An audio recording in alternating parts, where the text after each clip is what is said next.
Radhe Radhe YouTube family.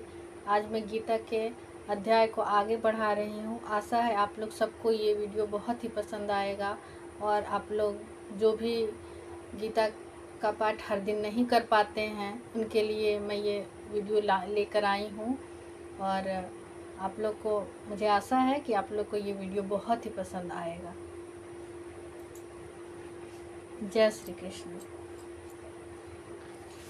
भगवान श्री कृष्ण को रण निमंत्रण देने के लिए दुर्योधन द्वारका पहुँचे। उसी दिन अर्जुन भी वहां पहुंच गए।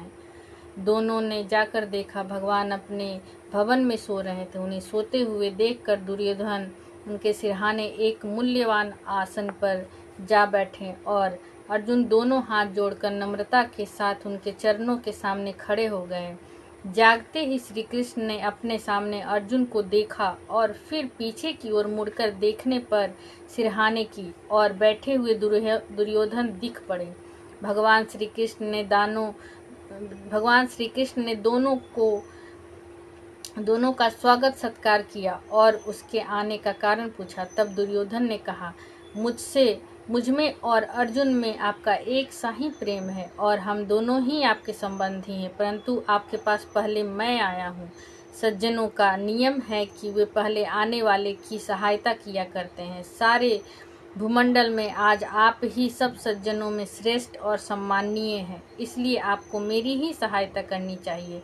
भगवान ने कहा, निसंदेह आप पहले आए हैं, परंतु मैंने पहले अर्जुन को ही देखा है, इसलिए मैं दोनों की सहायता करूंगा। परंतु शास्त्रानुसार बालकों की इच्छा पहले पूरी की जाती है, इसलिए पहले अर्जुन की इच्छा ही पूरी करनी चाहिए। मैं दो प्रकार से सहायता करूंगा। एक ओर मेरी अत्यंत बलशालिनी नारायणी सेना रहेगी और दूसरी ओर मैं युद्ध न करने का प्रण करके अकेला रहूंगा। मैं शस्त्र का प्रयोग नहीं करूंगा। अर्जुन, धर्मानुसार पहले तुम्हारी इच्छा पूर्ण होनी चाहिए, अतएव दोनों में से जिसे पसंद करो मांग लो। इस पर अर्जुन ने शत्रुनाशन नारायण भगवान श्री कृष्ण को मांग लिया। तब दुर्योधन ने उनकी नारायणी सेना मांग ली और उसे लेकर वे बड़ी प्रसन्नता के साथ हस्तिनापुर की ओर लौट गए। इसके बाद भगवान ने अर्जुन से पूछा, अर्जुन, जब मैं युद्ध ही नहीं करूंगा तब तुमने क्या समझकर नारायणी सेना को छोड़ दिया और मुझको स्वीकार किया? अर्जुन ने कहा, भगवान, आप अकेले ही सबका नाश करने में समर्थ हैं, तब मैं सेना लेकर क्या करता? इसके सिवा बहुत दिनों से मेरी इच्छा थी कि आप मेरे सारथी बने। आप इस महायुद्ध में मेरी इस इच्छा को आप अवश्य पूर्ण कीजिए। भक्त वत्सल भगवान ने अर्जुन के इच्छा अनुसार उनके रथ के घोड़े हाँकने का काम स्वीकार किया। इसी प्रसंग के अनुसार भगवान श्री कृष्ण अर्जुन के सारथी बने और युद्धारंभ के समय कुरुक्षेत्र में उन्हें गीता का दिव्य उपदेश सुनाया। अस्तु। दुर्योधन और अर्जुन के द्वारका से वापस लौट आने पर जिस समय दोनों ओर की सेना एकत्र हो चुकी थी, उस समय भगवान श्री कृष्ण ने स्वयं हस्तिनापुर जाकर हर तरह से दुर्योधन को समझाने की चेष्टा की, परंतु उन्होंने स्पष्ट कह दिया, मेरे जीते जी पांडव कदापि राज्य नहीं पा सकते। यहाँ तक कि सुई की नोक पर भी जमीन में पांडवों को नहीं दूंगा। तब अपना न्योचित स्वतत्व प्राप्त करने के लिए माता कुंती की आज्ञा और भगवान श्री कृष्ण की प्रेरणा से पांडवों ने धर्म समझाकर युद्ध के लिए निश्चय कर लिया।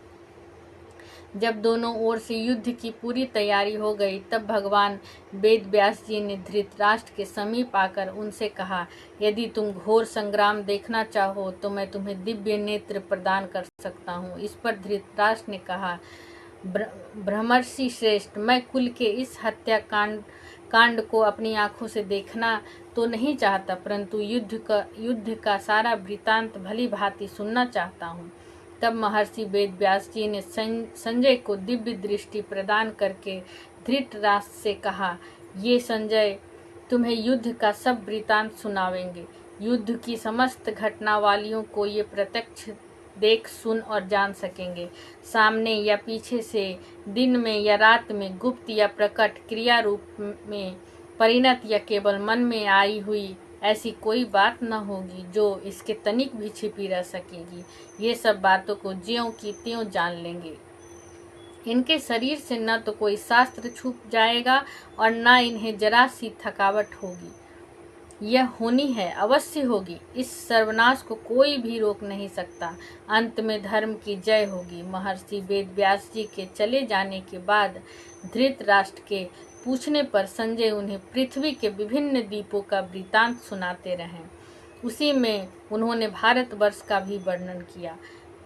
तदनंतर जब कौरव पांडवों का युद्ध आरंभ हो गया और लगातार 10 दिनों तक युद्ध होने पर पितामह भीष्म रणभूमि में रथ से गिरा दिए गए, तब संजय ने धृतराष्ट्र के पास आकर उन्हें अकस्मात भीष्म के मारे जाने का समाचार सुनाया।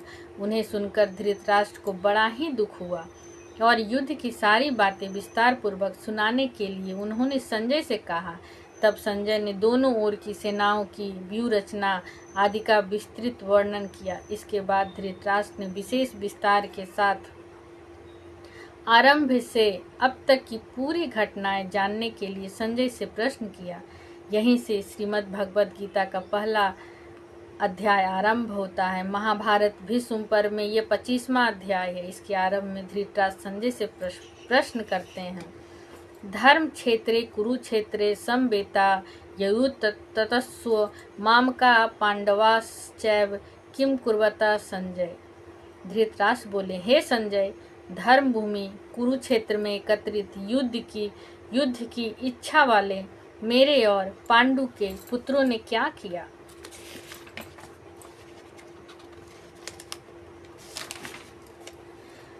कुरुक्षेत्र किस स्थान का नाम है और उसे धर्म क्षेत्र क्यों कहा जाता है? महाभारत वन के 83वें अध्याय में शल्य पर्व के 53वें अध्याय में कुरुक्षेत्र के महात्म्य का विशेष वर्णन मिलता है। वहाँ इसे सरस्वती नदी के दक्षिण भाग और द्विशदती नदी के उत्तर भाग के मध्य में बतलाया है। कहते हैं कि इसकी लंबाई चौड़ाई 5-5 योजन थी। इस स्थान अंबाला से दक्षिण और दिल्ली से उत्तर की ओर है। इस समय की कुरुक्षेत्र नामक स्थान वही है। इसका एक नाम समंत पंचक भी है। सतपथ ब्रह्मणादि शास्त्रों में कहा है कि यहाँ अग्नि, इंद्र, ब्रह्मा आदि देवताओं ने तप किया था।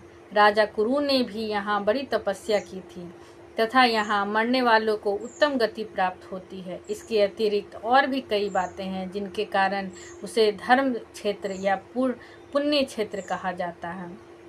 धृतराष्ट्र ने मामका पद का प्रयोग किनके लिए किया है और पांडवा का किनके लिए, और उनके साथ संवेदा और ययुत्स विशेषण लगाकर जो किम अकुर्वत कहा है उसका तात्पर्य क्या है?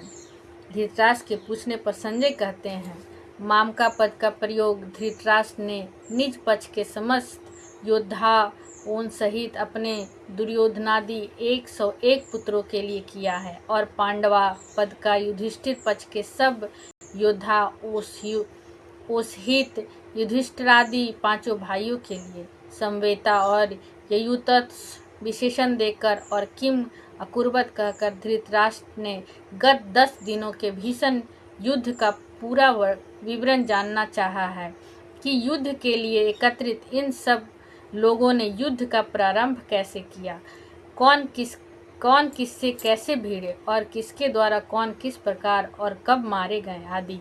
भीष्म पितामह के गिरने तक भीषण युद्ध का समाचार धृतराष्ट्र सुन ही चुके हैं।